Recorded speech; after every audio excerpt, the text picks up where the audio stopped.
The deposed Catalan president, Carles Puigdemont, has accused the Spanish authorities of conducting a brutal judicial offensive against members of his ousted government and said he was afraid they would not receive an unbiased hearing in Spanish courts.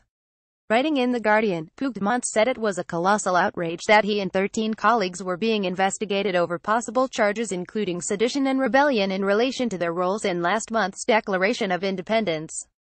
Today, the leaders of this democratic project stand accused of rebellion and face the severest punishment possible under the Spanish Penal Code, the same as for cases of terrorism and murder, 30 years in prison, he said. Puigdemont said he doubted that he and his colleagues would get a fair and independent hearing and called for scrutiny from abroad to help bring the Catalan crisis to a political, rather than judicial, conclusion.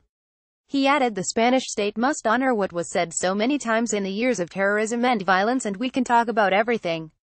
We, the supporters of Catalan independence, have never opted for violence, on the contrary. But now we find it was all a lie, that everything is up for discussion.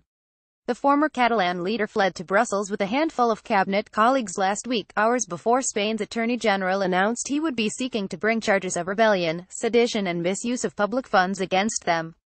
On Thursday, a national court judge ordered the jailing of the 8 Catalan politicians and, a day later, issued a European arrest warrant for Puigdemont and 4 of his allies. Late on Sunday, a Belgian judge granted the 5 conditional release.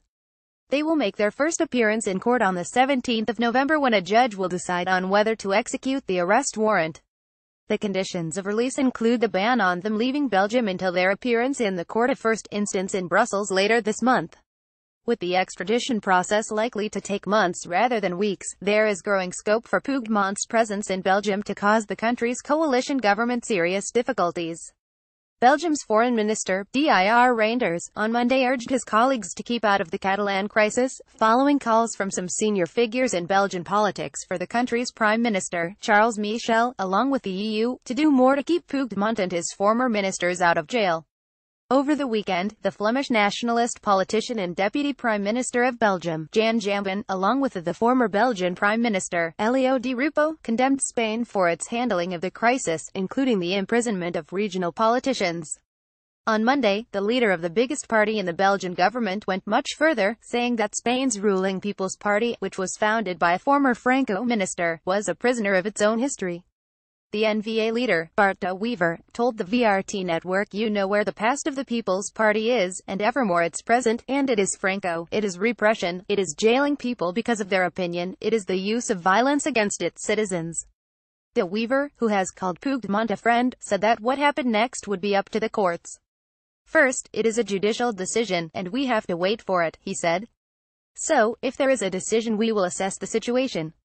This is not a judicial conflict, it is a political conflict. You solve it with dialogue." The Spanish government has denied suggestions that the decision to jail the 8 Catalan politicians was politically motivated. Last Friday, the education minister, Íñigo Méndez de Vigo, pointed out the decision had been taken by a judge. "There is a separation of powers in Spain, and what happened yesterday is in the realm of the justice system and beyond the reach of the government," he said.